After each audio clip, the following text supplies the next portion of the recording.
So we are in a series looking at the life of David. And today we're going to talk about finding light in dark places. And it seems like a bit of an abrupt shift if you've been with us the past couple weeks, because David has not been in a dark place. He's been in a great place. But today we're going to discover him in a dark place. I think that there are two kinds of people in life, and this can be broken out in a lot of different ways here, but I'm going to kind of throw this one out, and I'm going to invite you to respond to this. There are two kinds of people when it comes to caves. There are people who say, if I see a cave, I'm going in. If I'm driving down a road and I see one of those cheesy, touristy kind of signs on the side of the road, I'm going to stop and I'm going to go in a cave because that's an adventure and I love it and it's exciting. How many cave people do we have here today that you think, yeah, that's me, I love to go there? Now, there's another kind of person in this life who, when they see that, they go, there is no way you're getting me in there. I don't want to be in the dark with limited light and limited oxygen and thousands of pounds of earth above me that's ready to crash down on my head. Who are the non-cave people here? These are my people right here. I'm kind of claustrophobic and I'm thinking, why? Nothing that lives in there is something that I want to meet up close and personal. Am I right? I mean, it's horrible. Why would you go in there? Here's why we talk about that. Because there are literal caves and there are some figurative caves, right? There are some dark places in life that don't take us into the ground, but maybe we feel like we're in a low, dark place. Like when a relationship comes apart and it's painful and there's little to no hope that it's going to get back together. Or we've lost somebody and they're gone. Or the circumstances of our life have unraveled in a way that we never wanted and never predicted, and we find ourselves in a very, very difficult place that feels like a very low place. There's some questions that we ask ourselves in moments like that. How long is this going to go on? Is this going to be the rest of my days? Is there ever going to be an end to this season? How did I get here? Did I get myself here? Did somebody else get me here? Did somebody guide me in this direction? And will I ever see the light again? And this is important in this part of the story because a couple weeks ago, as we began the story of King David, he gets the message that God has selected him to be the future king of Israel. That's a great plan. The future is bright. Last week, we looked at David taking on a giant named Goliath and taking him down and winning the battle that nobody else even wanted to step out onto the field and undertake. And so life is great for David. In fact, look at this verse. David had success in all his undertakings, for the Lord was with him. There's even a part of the Bible that tells us that the young ladies in Israel were writing songs and singing them about David, right? That's when you know you've made it big, right? When your song is like the top of the charts in Israel. Man, they're singing songs about me, and people are downloading my song and they're singing songs about me. Life is good, and with God's prediction, it's only up and to the right. Well, not exactly.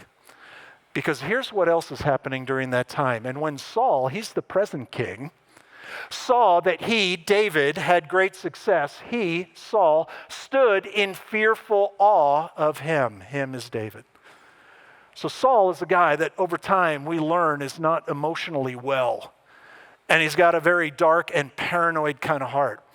And when somebody else is succeeding, Saul doesn't feel great about that. He feels threatened by that. He becomes very paranoid about that. And you know what he tries to do? Get rid of David. Because after all, they're singing songs about him. They're not singing songs about me. And I'm the king, and if he's the future king, that means I'm going to be gone one day. And so you know what Saul does a couple of times? He throws a spear at David trying to kill him. I don't know if you've ever had a rough day in your workplace, but I doubt that it's ever gotten that bad, right? Where somebody is throwing a spear at you. But twice, Saul tries to kill David. And you know what David has to do? After these two attempts on his life, David fled. And we see that mentioned 6 times over the next 5 chapters. David fled, David fled, David fled. Why?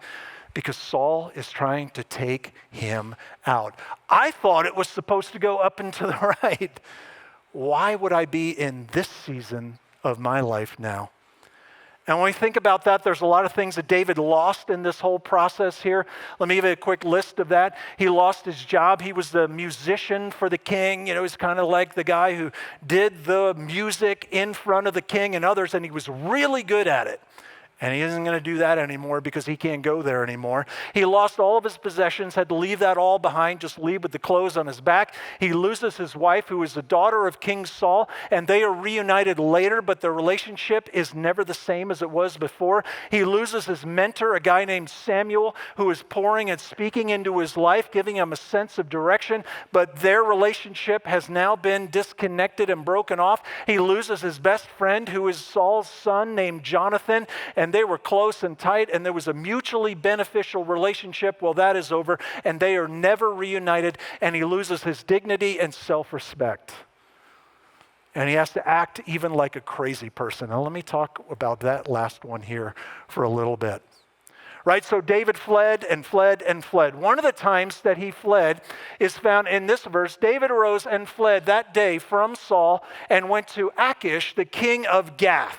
Now, I don't know if the word Gath means anything to you, but Gath is listed in the Bible as the hometown of a guy whose name is none other than Goliath. This is where the enemy lives. And maybe David thinks, you know what, I'm on the run. Let me go to the least likely place where Saul would ever look for me, the home of Goliath, the home of our enemy. Let me go to Gath. No one will recognize me there. So you know what happens in Gath? People recognize him. And they want to take him by force, and they want to bring him in front of the king of Gath. And so you know what David does in response to that? So he changed his behavior before them and pretended to be insane in their hands and made marks on the doors of the gate, makes these incomprehensible signs, and let his spittle run down his beard. He's going to act like a crazy person to escape impending doom. Little known fact here, archaeologists, by the way, what began as acting crazy in a season there in our day has morphed into something we know as Raider Nation. Yeah, people acting crazy for a certain period of time. Pastor Mike, Pastor Jimmy, and me taking in a game last season. No. But David has to act crazy, and he leaves. David departed from there. And here we find him in the Cave of Adelaide. So the guy who's the future king, and the guy who's taken down the giant, and the guy who is the subject of songs that are written about him, finds himself in a place that looks more like this. This is actually the Cave of Adelaide, looking out toward the opening. The opening is just like a hole in the ground. And the interesting thing about the location of this cave, we're talking about David's taken down the giant Goliath. You know how far away that is? 2 miles from here. Really close to his greatest victory to that point, David finds himself at his lowest point. And I didn't expect that I would wind up here. I thought God had a plan, and I thought my life was going to go in a different direction. And I think there are many of us that relate to the idea that, hey, I have a plan, or I have a sense of direction where I think life should go and maybe where I want it to go, but then there's a reality of where I find myself and where I wound up. And I love what that great theologian, Mike Tyson, said about that. He said, everyone has a plan till they get punched in the mouth. And I think that's just the way it is sometimes in this life. And what are we to do in a place like that? Well, David is not going to be alone in the cave, right? So he escaped to the cave of Adullam. And when his brothers and all his father's house heard it, they went down there to him. And we think, oh, great, he's got family around him, right? So he's going to be happy about that. Not exactly. Because remember, a couple weeks ago, when the prophet Samuel shows up and is going to choose and identify the next king of Israel, David isn't even in the room. He's out there tending flocks. And so his family doesn't think that he has any chance to be any part of what God is doing. They had pretty much written him off. And so now they're there too. So why did they show up? because Saul is trying to kill them too. Back in the day, if you're going to get rid of somebody who's a challenge to you as king, you not only get rid of them, you get rid of their whole family, because somebody might make a claim that, hey, I'm related to them, so I'm in that position in their place. So they show up because they're being hunted as well. Well, that's not all the group that's there either, because check this out. And everyone who was in distress, and everyone who was in debt, and everyone who was bitter in soul gathered to him. Doesn't it sound like a party in that cave? These are high drama, needy people, and it's like, great, come on down and let's celebrate and throw a party in the cave. How many of them are there? About 400 of them. Life in the cave just sounds amazing, doesn't it? I got my family that I don't get along with real well, and I got all these needy people here. I can imagine, that 400 of those kind of people, maybe a lot of different directions in which this could go, but I imagine this kind of being like 400. Are you familiar with the show Saved by the Bell? And there was a character in that named Screech. It's like 400 Screeches, whiny and needy. Boy, life in the cave is just grand, isn't it? So what do you do there? You know what David did? He wrote about his time in the cave. Not his time after the cave, reflecting on the cave.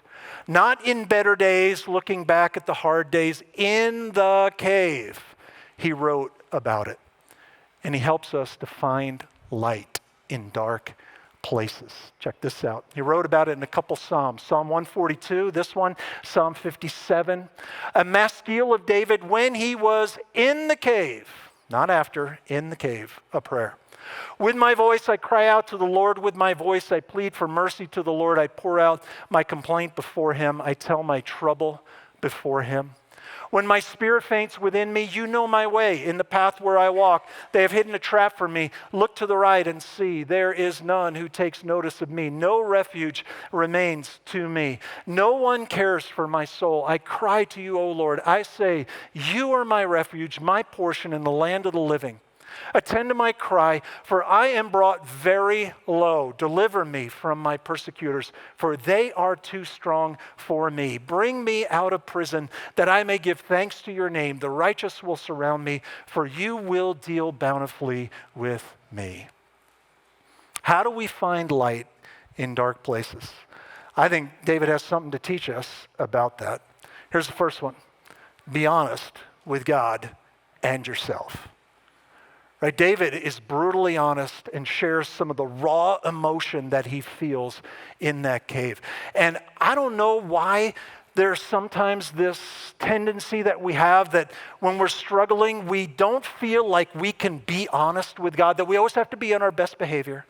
And we always have to talk in real spiritual and nice sounding language, but meanwhile inside we're just churning. And you look all through the Psalms and man, David is just brutally honest with whatever it is that he's facing. I wonder if maybe in our culture, the reason that we have a hard time with that is because maybe you've heard this too. You ever, when you were a kid growing up, hear this phrase, stop crying or I will give you something to cry about. You've heard it, yeah. And I wonder if we think, well, if I go to God and I'm crying and I'm whining, God's going to give me something to cry about. Well, David didn't buy into that line of thought.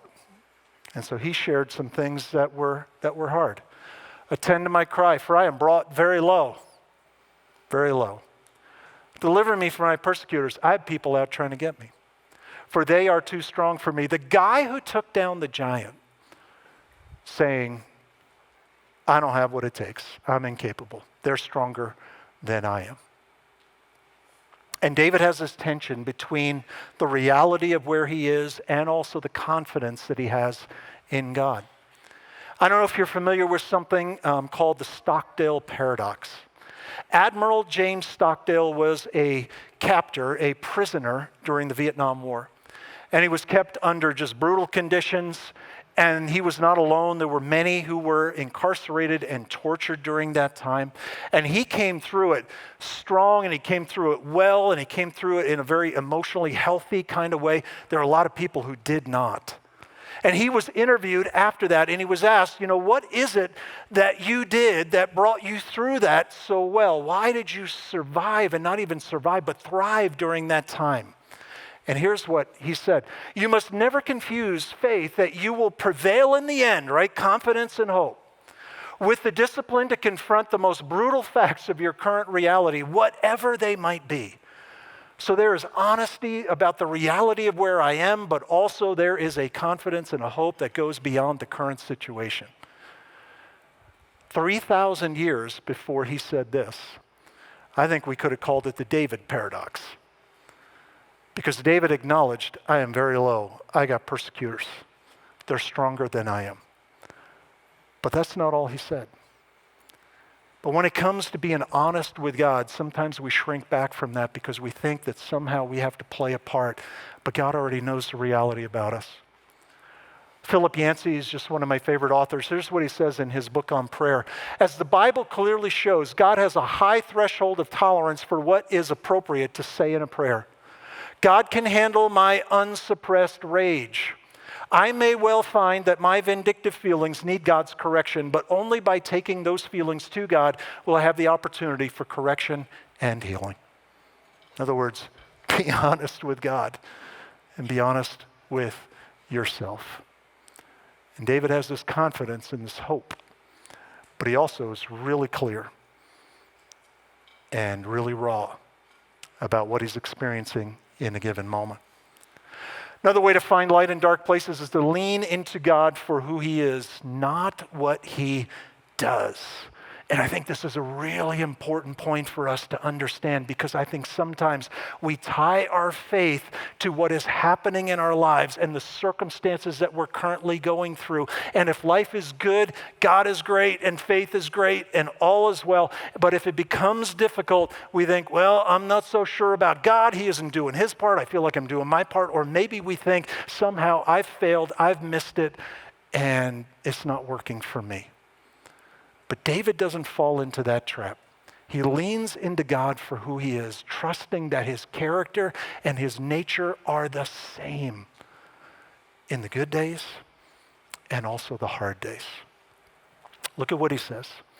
I cry to you, O Lord, and I say, you are my refuge, my portion, what I want in the land of the living.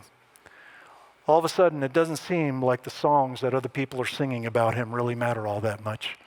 What matters to him is his desire to draw close to God. What is his confidence and his hope in God? For you will deal bountifully. That means to deal with good and consistent ways with me. That is not the circumstance of the moment, but it is his belief in who God is. This is not, hey, life is good and great right now, and so God is good. This is, in the cave, I will trust that you are the same God the day that I was chosen as the next king.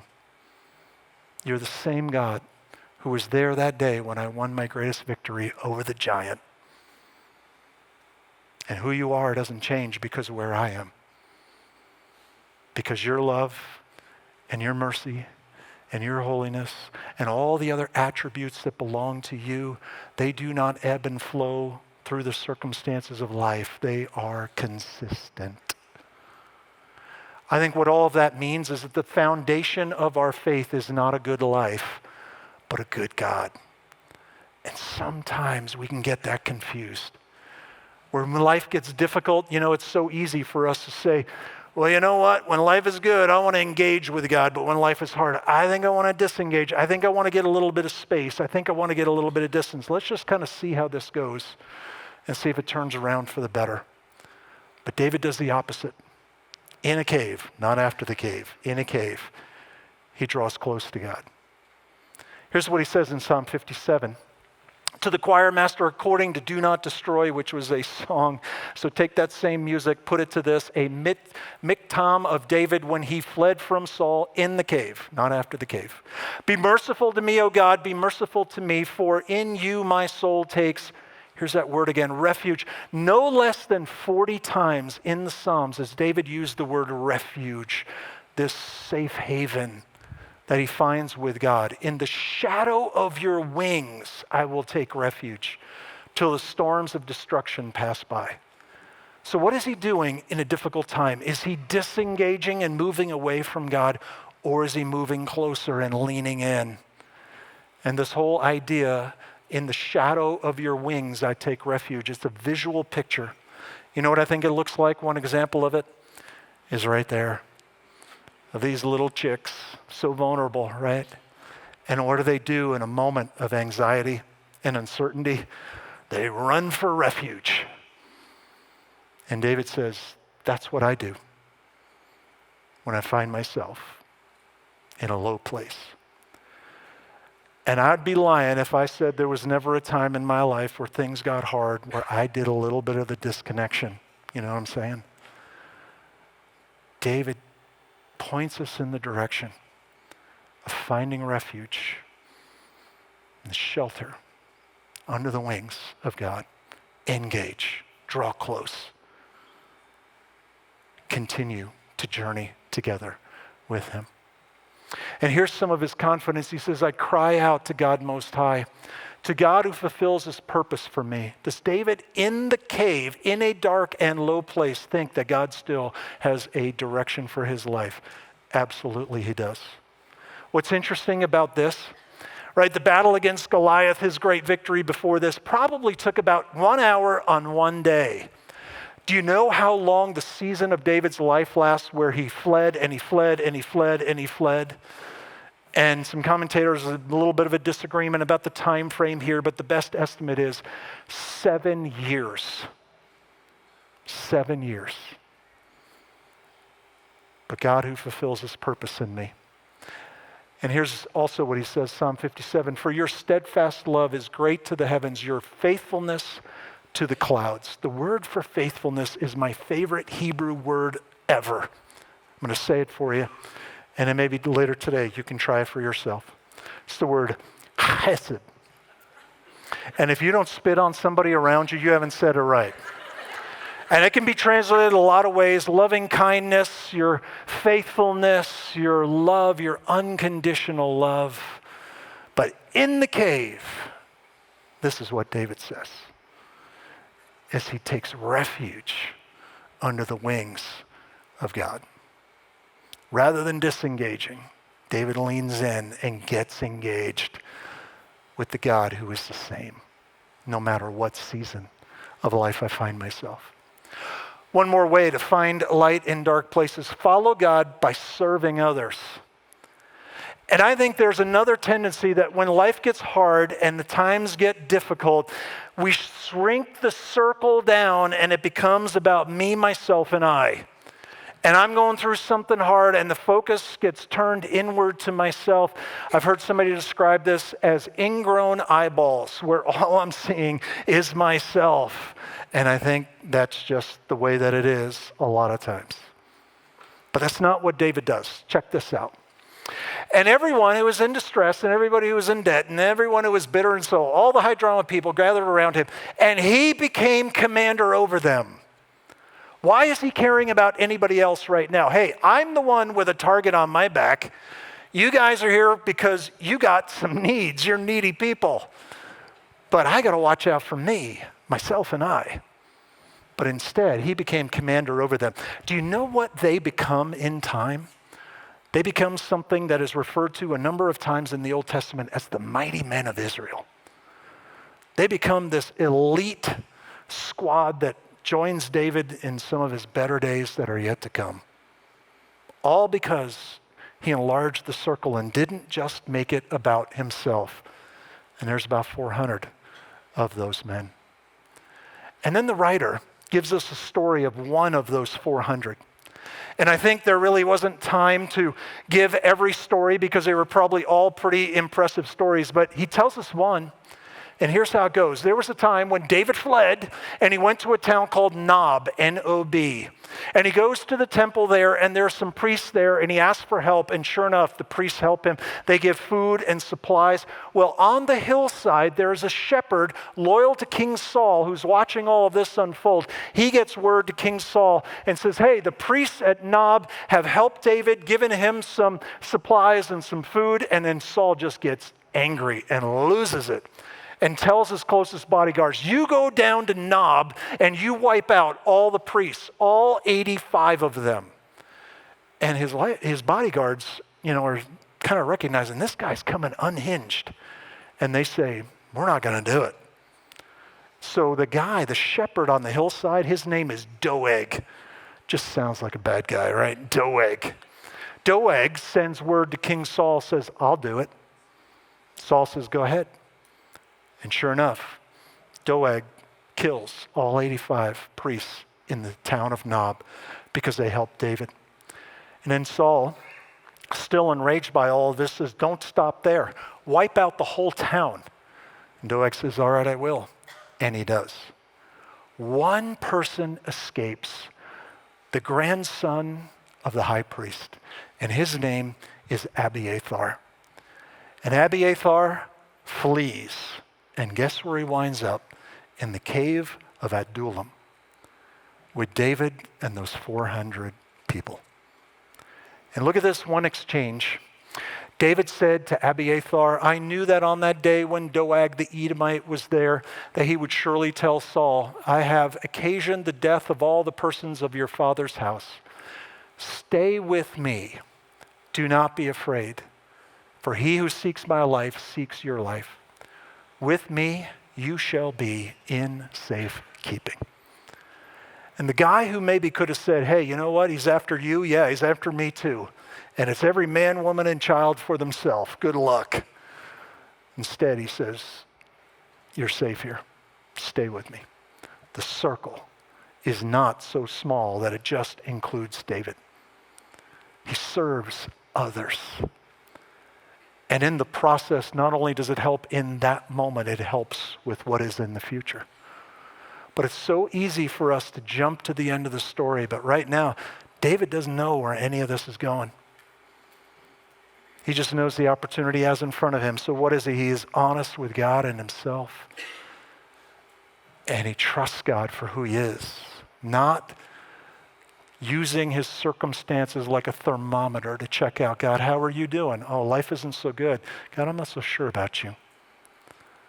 You're the same God, regardless of the season in which I find myself. And he serves other people.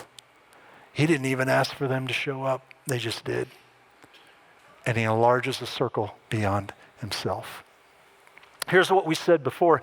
The foundation of our faith is not a good life, but a good God, regardless of the season in which we find ourselves. So let's wind this down by asking a question. I think this is an important question for us to ask because this is the way that we often gauge, how's God doing, or how am I doing, or how is this whole faith thing working? Do I even understand it, and am I doing it right? What influences me more, the circumstances of my life or the character of God? Now we know what the right answer is supposed to be, right? But in an honest moment between us and God,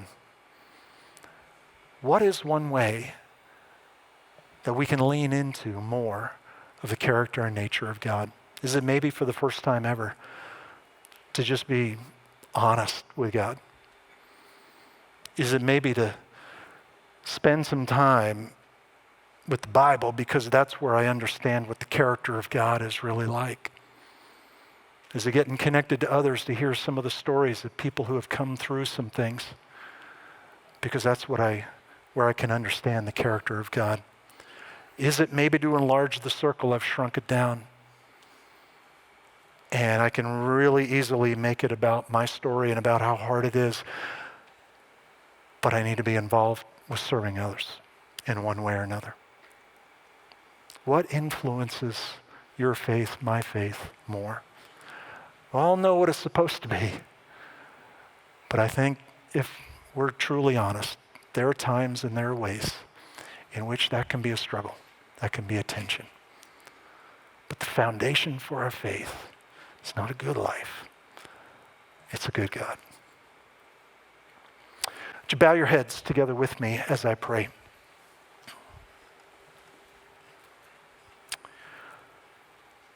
God, thank you for being at work in this broken world of ours that chips away and often just tarnishes so many of the things that lead us to a place where we didn't anticipate we would be, we didn't want to be, and yet there we are. And what are we to do in those moments? And we thank you for true stories of people who have journeyed through that and point in your direction to a God who is faithful no matter what season, no matter what the circumstances. And God, may our hope be in you. And I pray that you would lead us in a direction that draws us closer and closer to you. Thank you for your unfailing love. God, you don't play the game of how well we are doing just in our journey towards you or with you. God, you love us, and you love us at our lowest point. And so may we increasingly come to understand that the character and nature of our God is not up for grabs, and it does not ebb and flow, and it is something to which we can pin our lives with confidence and hope. And so we ask, God, that you would lead us in the direction that draws us closer to you. And we ask and we pray this in Jesus' name. Amen.